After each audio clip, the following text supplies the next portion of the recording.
Assalamualaikum warahmatullahi wabarakatuh.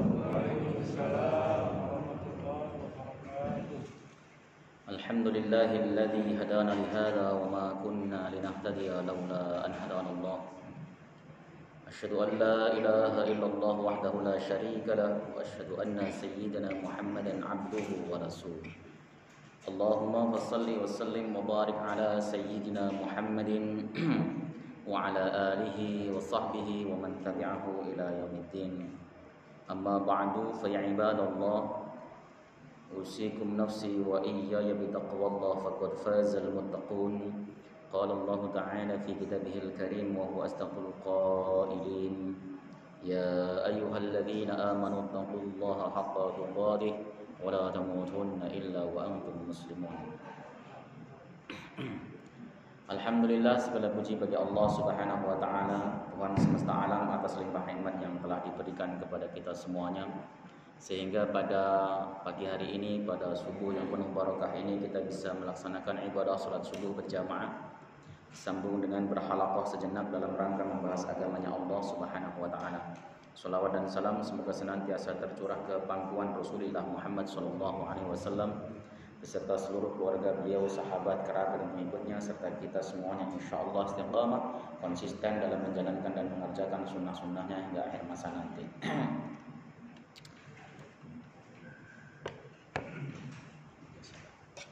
Kita akan melanjutkan pengajian kita kitab Tanbihul Ghafilin. Bismillahirrahmanirrahim. Qala al-mu'allif rahimahullahu ta'ala wa nafa'na bihi wa bi'ulumihi fid dharain amin. Rabbana shrah lana sudurana wa yassir lana umurana wa hlul 'uqdatam min alsinatina yafqahu aqwalana. Rabbana la 'ilma lana illa ma 'allamtana innaka antal 'alimul hakim wa tub 'alaina innaka antat tawwabur rahim.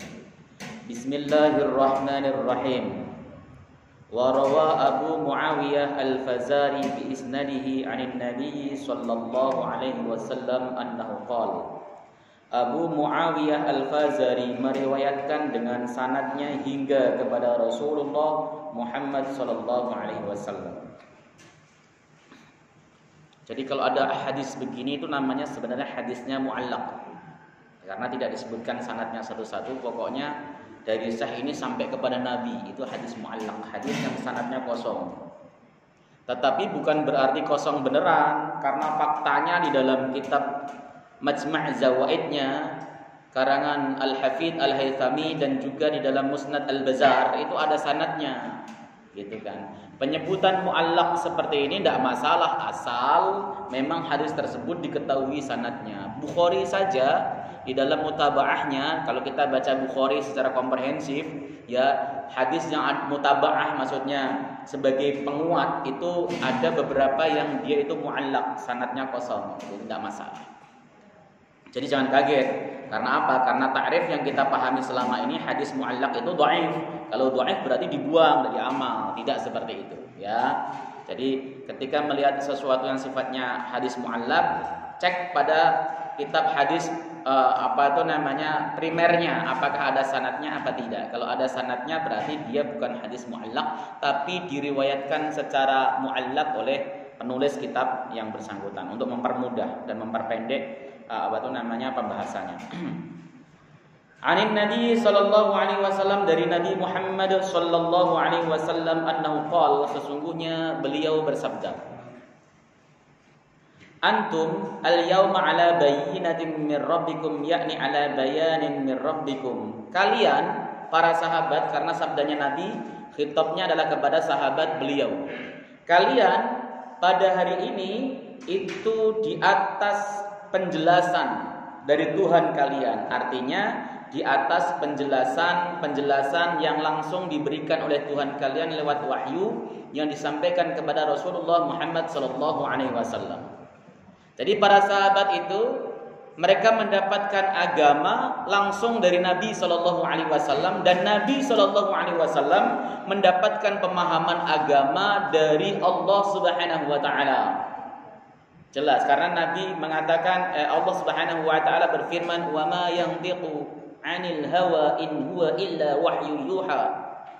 Tidaklah Nabi Muhammad itu berbicara berdasarkan hawa nafsunya. Jadi Nabi itu ketika memberikan hukum syariat, tidak berdasarkan hawa nafsu, tidak berdasarkan kesenangan beliau, tetapi apapun yang disampaikan dari sisi agama, dari sisi syariat adalah wahyu dari Allah Subhanahu wa taala. Ini sekaligus melegitimasi sunnah Nabi sallallahu alaihi wasallam. Artinya hadis Nabi itu semuanya juga wahyu dari Allah Subhanahu wa taala. Kan ada beberapa orang yang menolak sunnah, menolak hadis gitu kan, dengan alasan bahwa hadis ini itu adalah perkataan Nabi. Ya, kita harus paham betul bahwa apapun yang dikatakan oleh Rasulullah Sallallahu Alaihi Wasallam terkait masalah syariat itu adalah wahyu dari Allah Subhanahu Wa Taala. Begitu. Jadi para sahabat itu betul-betul dibimbing oleh wahyu, dijelaskan langsung oleh Allah Subhanahu Wa Taala. Qad bayyanallahu ta'ala tariqakum. Allah telah menjelaskan kepada kalian semua jalan-jalan kalian. Ya, pada masa-masa awal para sahabat radhiyallahu taala anhum ajma'in itu ibadahnya ya enggak sebaik jamaah al-manar. Salat mereka biasa nolah-noleh, salat ada yang ngobrol, ya, salat ada yang tingak-tinguk, banyak gerak, ya. Kenapa? Karena memang pada masa awal Islam disampaikan dengan tadrij, bertahap, enggak kemudian langsung blek seperti ini. Kalau begitu lari orang. Makanya Islam itu disampaikan dengan bertahap, pelan-pelan. Salat, yang penting mau salat, masih injek-injekan kaki tidak masalah. Ya, masih ngobrol para sahabat pada waktu itu. Rasulullah Shallallahu Alaihi Wasallam sedang salat, sahabat masih ngobrol. Rasulullah baca Quran, sahabat pada nirukan dengan suara kencang. Misalnya baca Fatihah, Bismillahirrahmanirrahim, sahabat buat kencang. Sehingga Rasulullah merasa terganggu. Dalam riwayat Ubadah bin Samit itu diterangkan Rasulullah terganggu dan melarang untuk baca Al-Quran kecuali surat Al-Fatihah. Artinya para sahabat radhiyallahu taala anhum ajma'in itu ya pelan-pelan dibimbing oleh wahyu, ditunjukkan jalan yang lurus dulu begini. Akhirnya mereka menjadi sebuah masyarakat yang madani. Gitu. Malam tadhur fikum as-sakaratani, selagi tidak nampak di tengah kalian dua hal yang memabokkan. Ya, jadi kalian semuanya itu akan tetap berada pada bayannya Allah, penjelasan Allah, bimbingan Allah, akan ditunjukkan kepada jalan-jalan kalian yang benar dan lurus selagi tidak muncul di tengah kalian dua perkara yang memabukkan atau dua hal yang memabukkan. Yang pertama sakaratul aish, mabuk kerja. Ya, itu saat ini kita. Ya. Coba kalau saat ini jam 5 itu ada proyek salat subuh kadang-kadang ketinggalan. Ya. Pokoknya jam 5 sebelum subuh dia berangkat, akhirnya sholat subuhnya kesiangan. Kenapa? Orangnya mabuk kerja, mabuk duniawi, mabuk untuk cari penghasilan sebanyak-banyaknya. Itu manusia akhir zaman. Dulu orang-orang itu ketika mencari pekerjaan, dia cari kerja yang betul-betul halal. Mereka ketika cari uang, mereka betul-betul tahqiqkan dulu itu halal apa haram. Zaman sekarang tidak, kalau bisa cari sebanyak-banyaknya urusan halal haram belakangan. Maka sering di antara kita itu yang melakukan transaksi bisnis sudah jalan 1 tahun baru nanya hukum agamanya. Kenapa? Karena memang biasanya orang itu lebih suka ya mengira-ngira hukum dulu. Orang akhir zaman ini, orang akhir zaman kan ruwaibidah semuanya. Ruwaibidah itu adalah orang-orang bodoh tapi sok tahu, itu orang akhir zaman. Itu disebutkan oleh Rasulullah dan saya baca dalam bukunya Syekh Hasyim Asy'ari namanya Risalah Ahli Sunnah wal Jamaah pada bab Asratus Sa'ah, pada bab tanda-tanda kiamat. Ya. Jadi orang akhir zaman nanti kita ini itu banyak yang ruwaibidah, bukan pakar agama ngomongin agama. Berdebat masalah agama, berdebat masalah halal haram, padahal dia orang awam. Orang awam itu enggak usah debat, kewajiban orang awam itu cuma satu, ngaji. Titik. Enggak ada komanya. Nah, orang awam kalau debat masalah agama dan sebagainya rusak agama ini. Makanya agama ini jadi berantem ribut itu karena orang awamnya. Orang-orang yang sebenarnya ruwaibidah tadi. Nggak bisa agama berbicara di atas mimbar, di atas khutbah, ya, kemudian di atas podium semacam ini, di atas kursi, sambil kemudian menjustifikasi muslim lain dengan sebutan fasik, munafik, kafir, ya. Nggak tahu ilmu balaghah, langsung main tuduh ini salah, ini keliru. Ya, ini banyak sekali di masyarakat kita saat ini. Dan uniknya orang tersebut dianggap sebagai ulama. Ulama itu adalah orang yang diulamakan oleh ulama. Nggak boleh diulamakan oleh orang awam. Ini kan keributan massal yang ada di negara kita saat ini karena banyak ulama-ulama yang diulamakan oleh orang awam. Wah, dia ulama, mentang-mentang pakai surban beginian, kemudian pecinya putih, jenggotnya panjang, disebut ulama. Padahal baca Quran tidak bisa.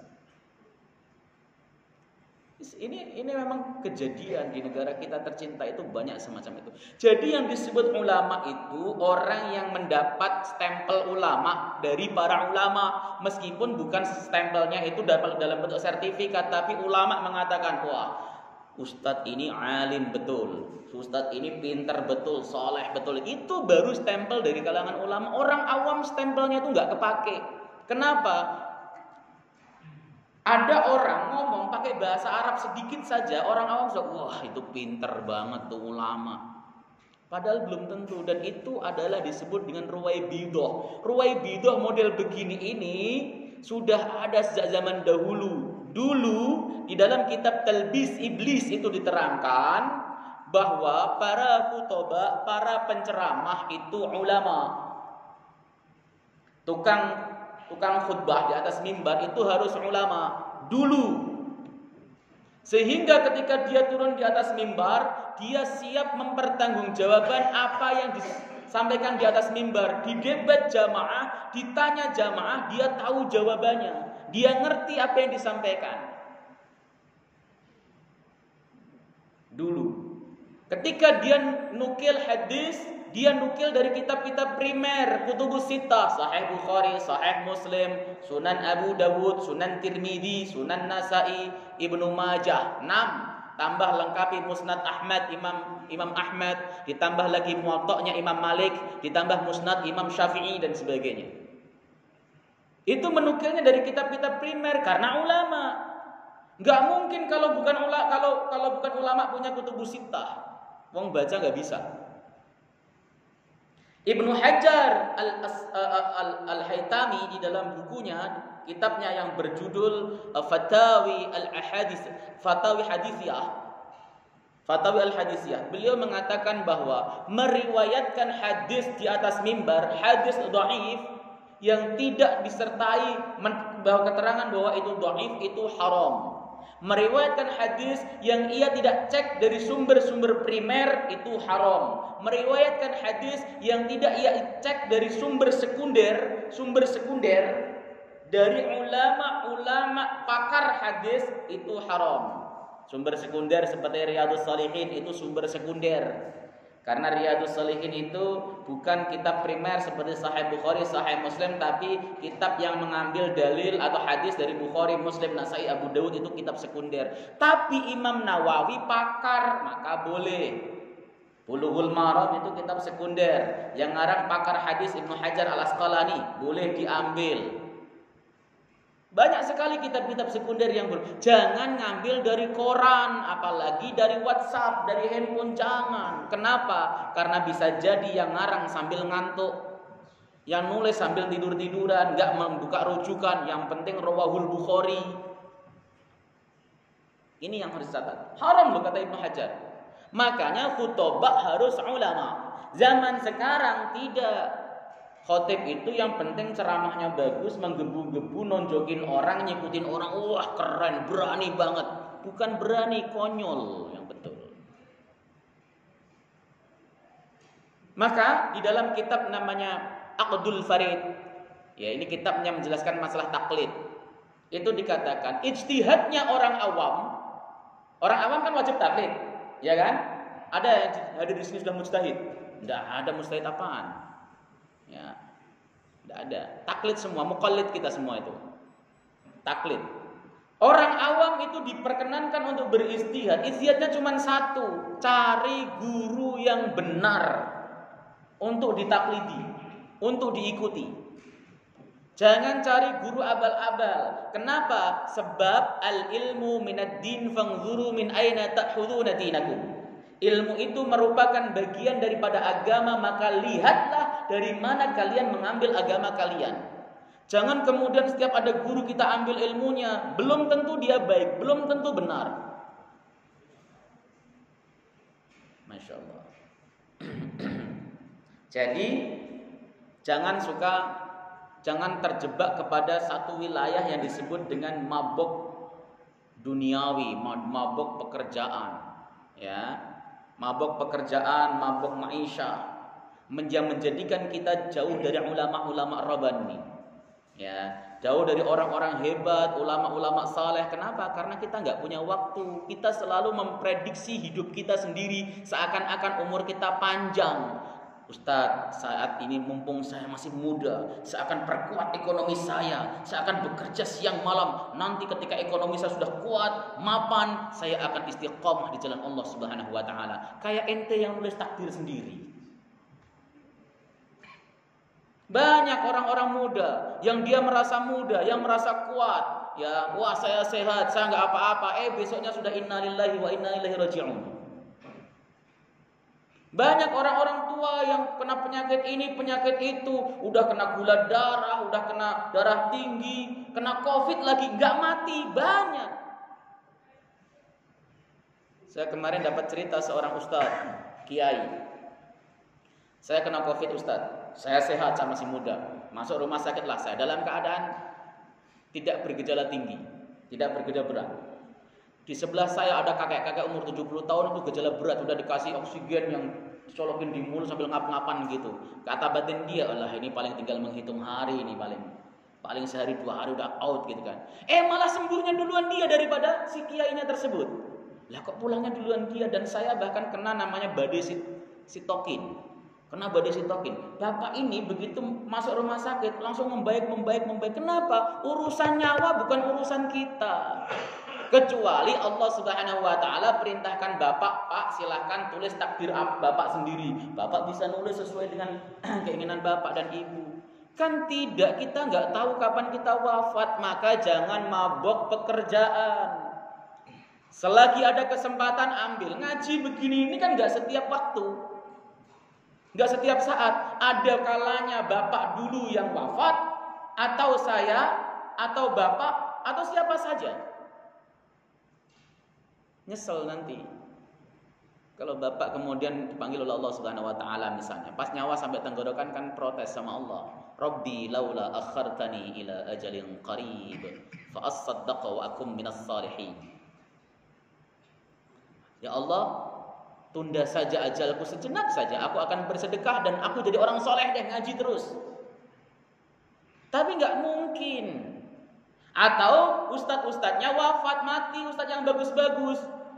Tanda akhir zaman itu para ulama, para ustadz-ustadz yang saleh wafat satu persatu. Innallaha la yantazi'ul ilma intiza'an, ya, min sadril ulama walakin biqabdil ulama. Allah itu ketika mengambil ilmu bukanlah mencopotnya dari dada para ulama, tapi dengan mencabut nyawa para ulama. Hatta idza lam yabqa alimun wahidun, sehingga terkala tidak tersisa satupun orang alim, nggak ada satupun orang saleh, nggak ada ulama di situ. Ittakhadhu ru'usan juhalan, mereka akan mengangkat pemimpin-pemimpin dari kalangan orang-orang bodoh.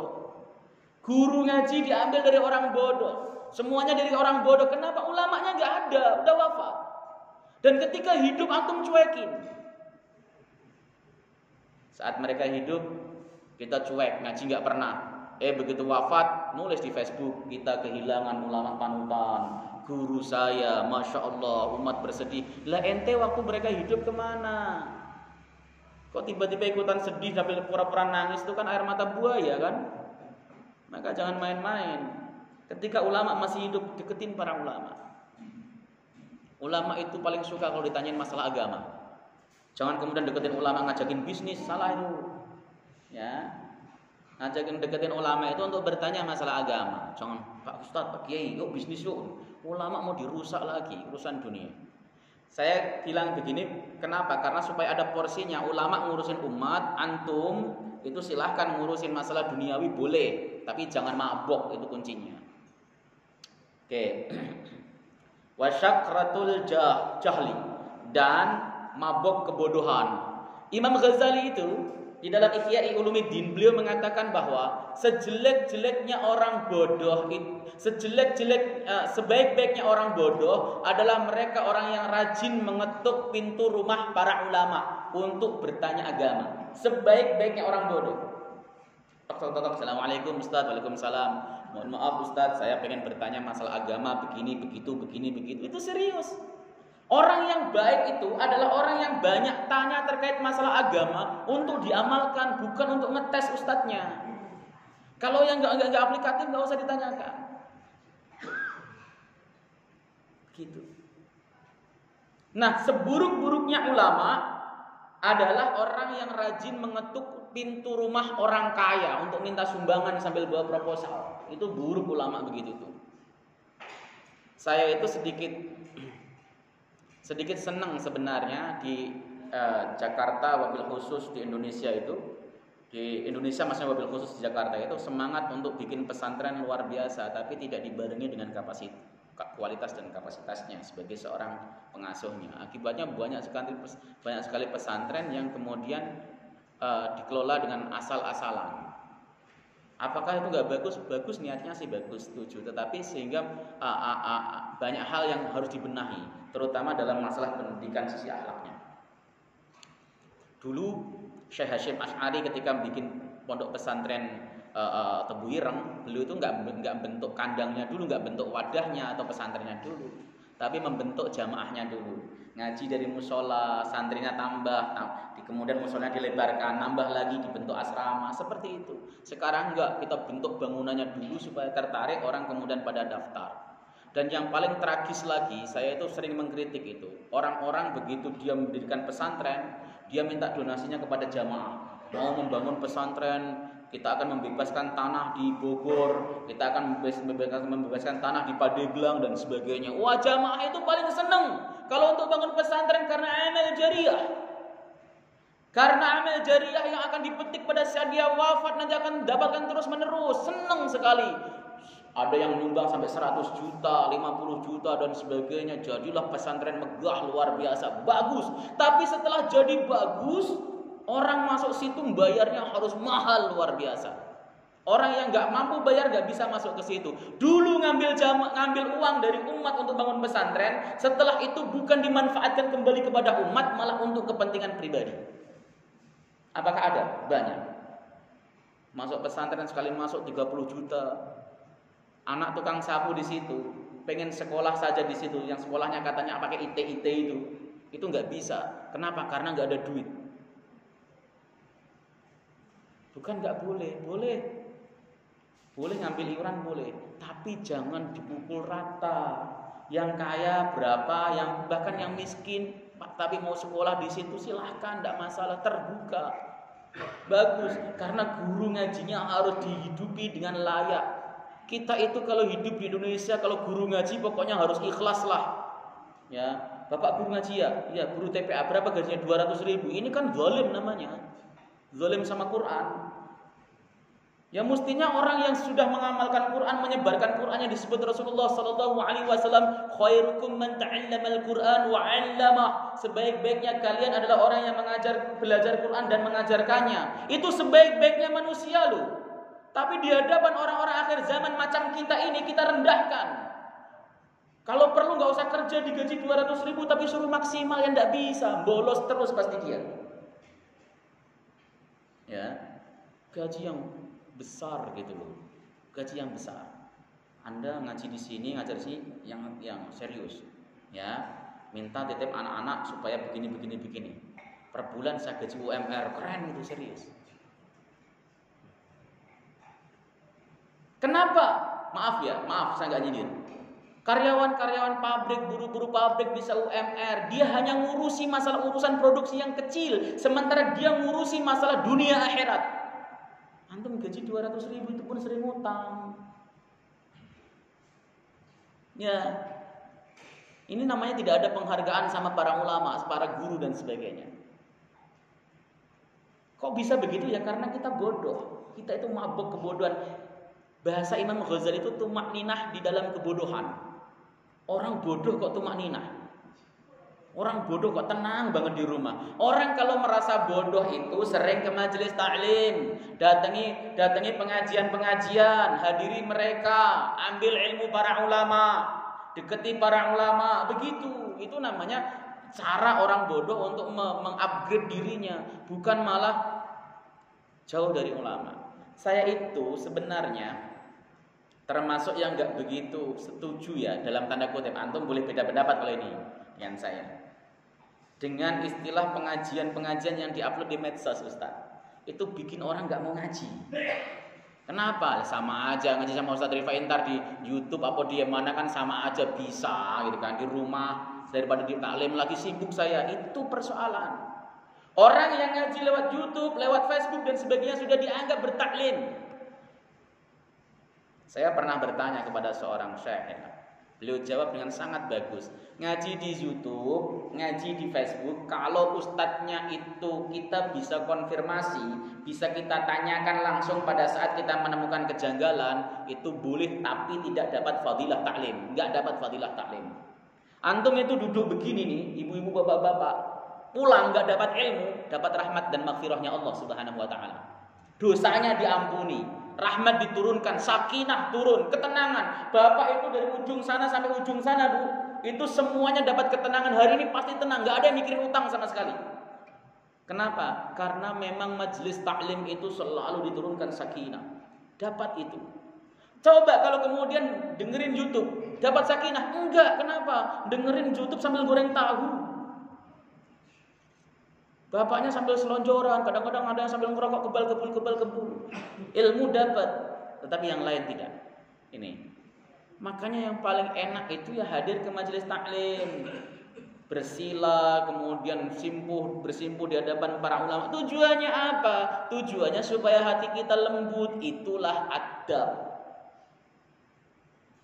Ya. Jangan mabuk terhadap kebodohan. Orang bodoh kok mabuk ya? Jangan. Fa'antum al-yawma ta'muruna bil ma'ruf wa tanhauna 'anil munkari, dan kalian semua pada hari ini itu melakukan amar ma'ruf nahi munkar. Kata Nabi kepada para sahabatnya, kalian semuanya pada hari ini itu suka amar ma'ruf nahi munkar. Betul, dan mereka berani-berani. Sayyiduna Utsman bin Affan radhiyallahu taala anhu ketika beliau salat berjamaah, imamnya bacaannya jelek itu diistihlaf, ditarik suruh mundur ganti yang lain. Zaman sekarang nggak berani, pasti segen. Ya. Zaman dahulu kala ada yang nggak melakukan perbuatan dosa langsung ditegur. Hobi amar ma'ruf nahi munkar itu melekat ke dalam tubuh mereka. Dan yang diamar ma'rufi nggak ada yang emosi, nggak ada yang marah, nggak ada yang mengatakan sok suci lo, nggak ada. Nggak ada yang mengatakan bahwa urusin diri kamu sendiri, ngapain ngurusin saya? Enggak ada. Karena mereka tahu itu merupakan tugas agama.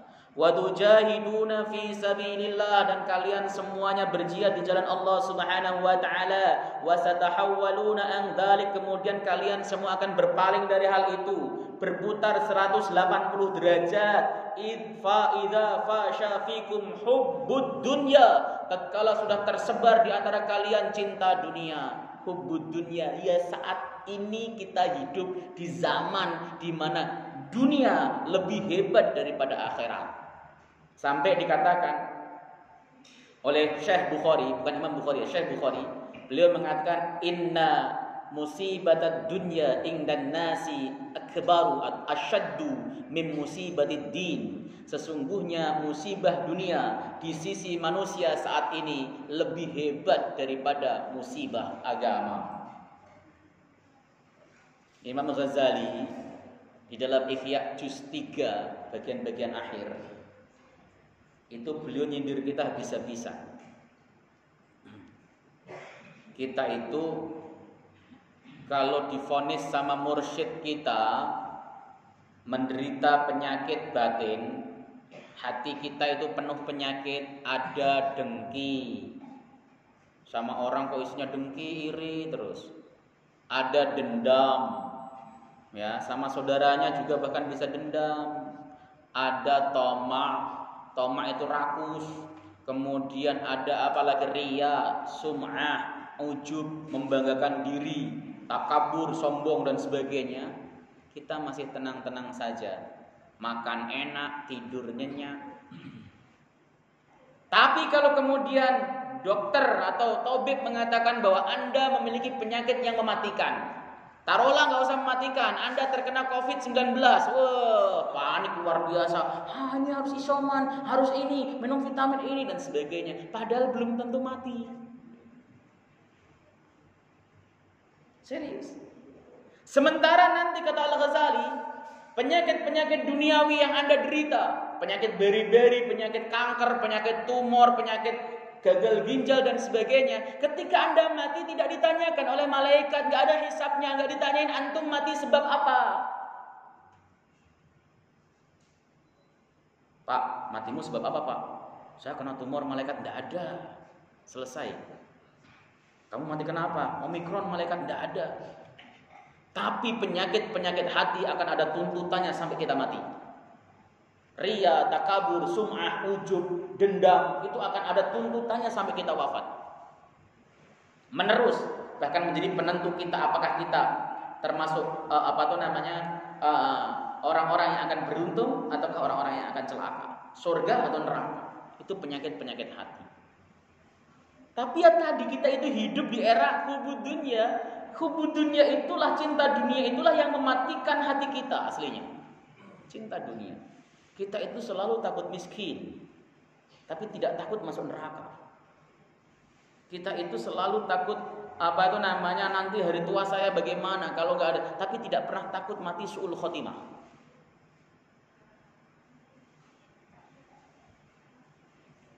Ya, nggak pernah takut.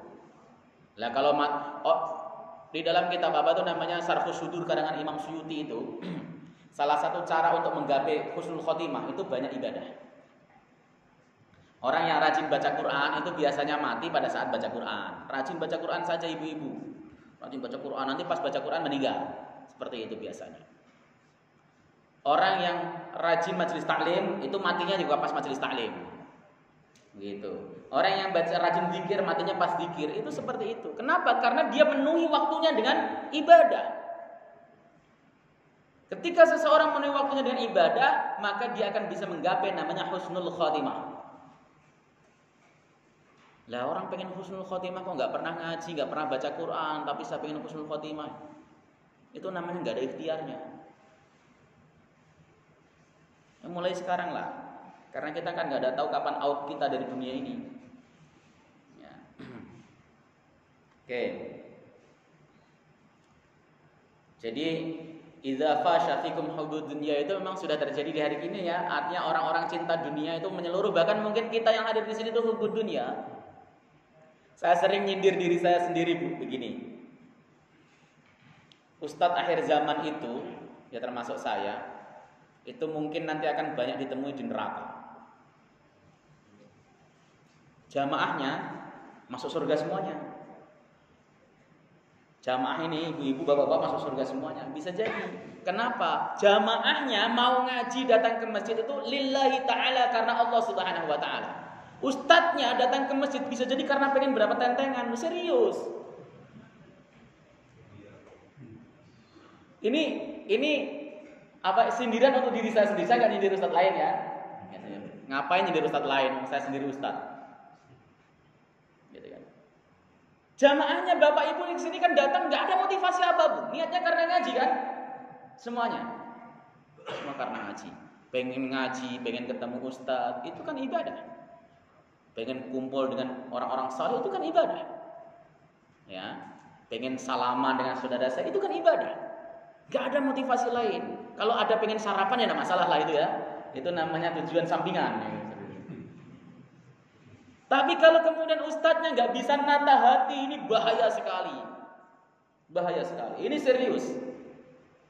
Ini yang disebut dengan hubbud dunya. Kalau Syekh Abdul Qadir Jilani pernah berkata, nanti di akhir zaman itu akan muncul orang-orang yang yahtalud dunya biddin. Dia menukar agama dengan dunia. Dia mencari dunia dengan agama.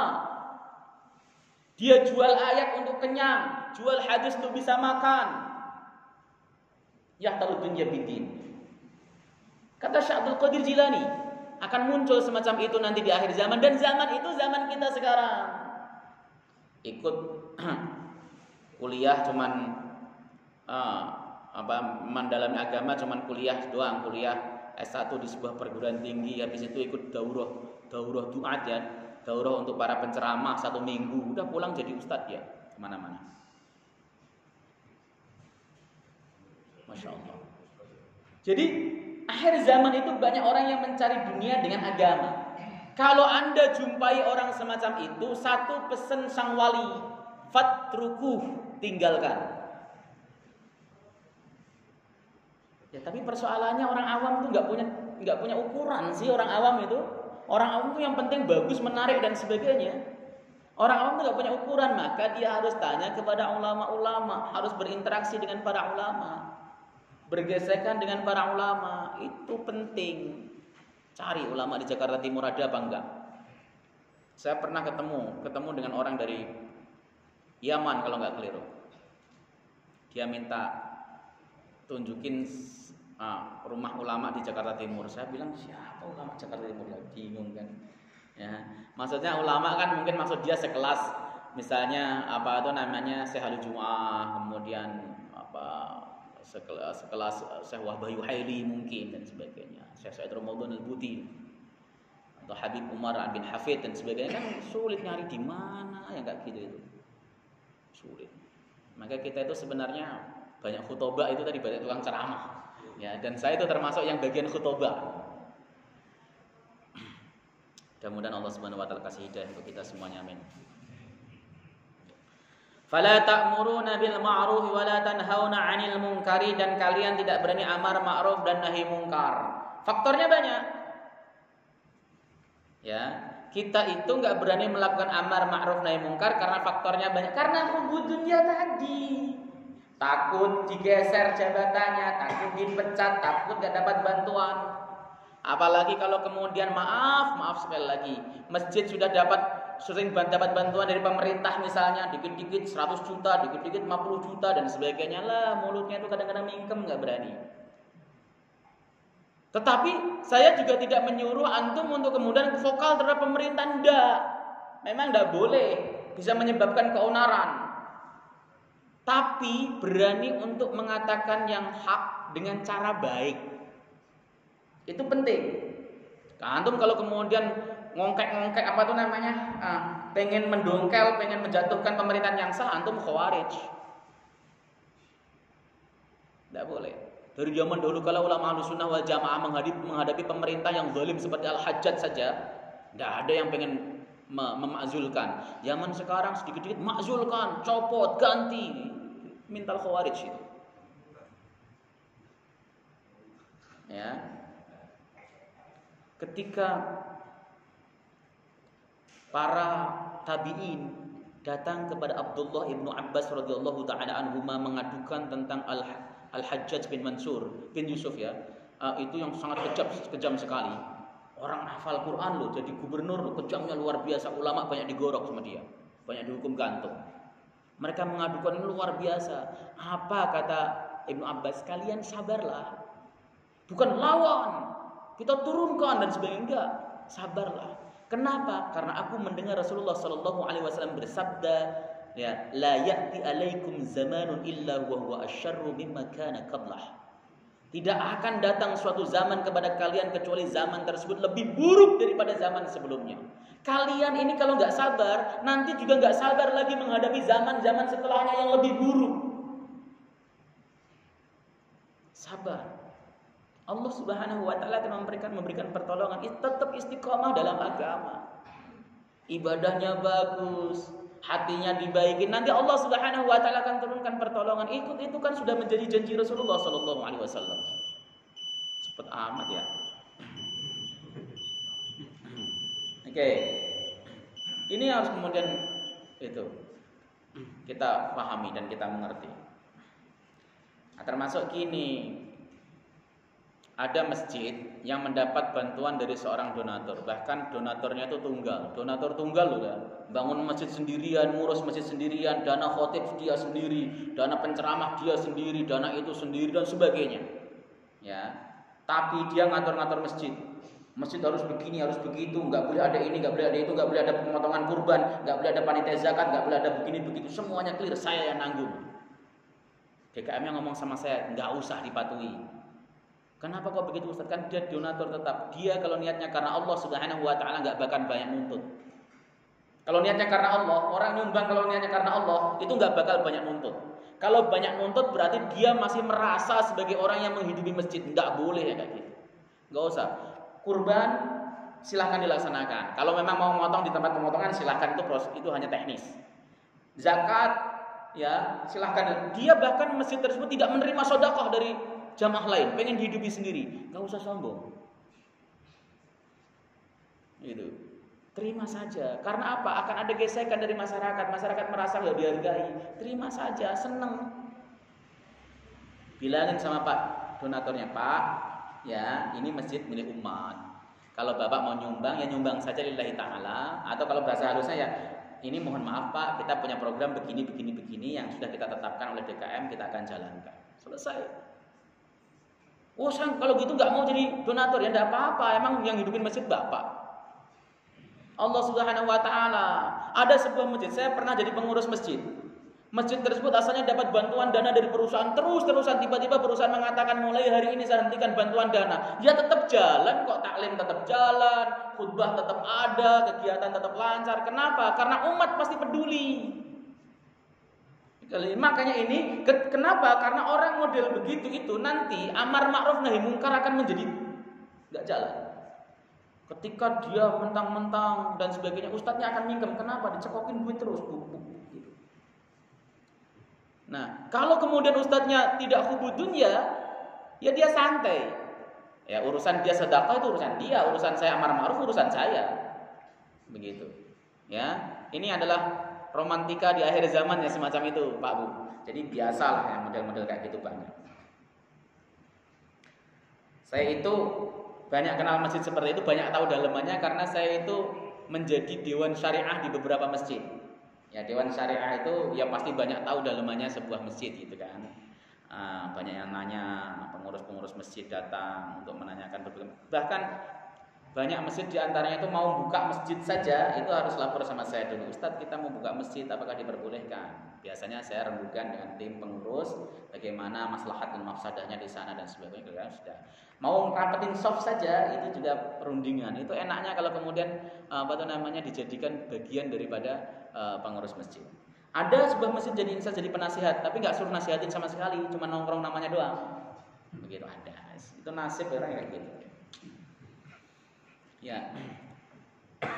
Jadi gara-gara hubbu dunia orang tidak mau amar ma'ruf dan nahi munkar. Wa tujahiduna fi sabilillah wal qa'imuna yawma idzin bil kitabi sirran wa alaniyatan kas-sabiqina al-awwalin minal muhajirin wal ansar. Orang yang jihad wa tujahiduna fi ghairi sabilillah dan mereka berjihad bukan di jalan Allah. Banyak orang yang kemudian mereka merasa berjihad tapi bukan jihad fi sabilillah. Kalau begitu di sabililnya siapa? Ya sabili syaitan atau sabilil hawa. Banyak orang yang kemudian merasa wah ini berjuang apa gitu kan. Wal qaimuna yauma idzin bil kitabi, orang yang tegak konsisten di atas Al-Qur'an, di atas kitab sirran wa alaniyatan, baik secara sembunyi-sembunyi maupun terang-terangan, kasabiqinal awwalin minal muhajirin wal ansar, itu seperti orang-orang yang pertama kali masuk Islam pada kalangan muhajirin dan ansar, orang-orang pilihan. Orang yang bisa tegak di atas agama nanti di saat orang pada hubbud dunya itu orang-orang pilihan. Mudah-mudahan kita termasuk dari golongan itu semuanya. Amin ya rabbal alamin. Sudah selesai masalahnya, sudah waktu suruh jam 6 lewat, nanti pada diprotes sayanya. Ada pertanyaan enggak? Ada pertanyaan enggak? Ada kan? Tinggal diamalkan saja, enggak usah banyak. Nah, yang mudah-mudahan manfaat kita bermanfaat majelis. Subhanakallahumma wa bihamdika asyhadu an la ilaha illa anta astaghfiruka wa atubu ilaik. Assalamualaikum warahmatullahi wabarakatuh.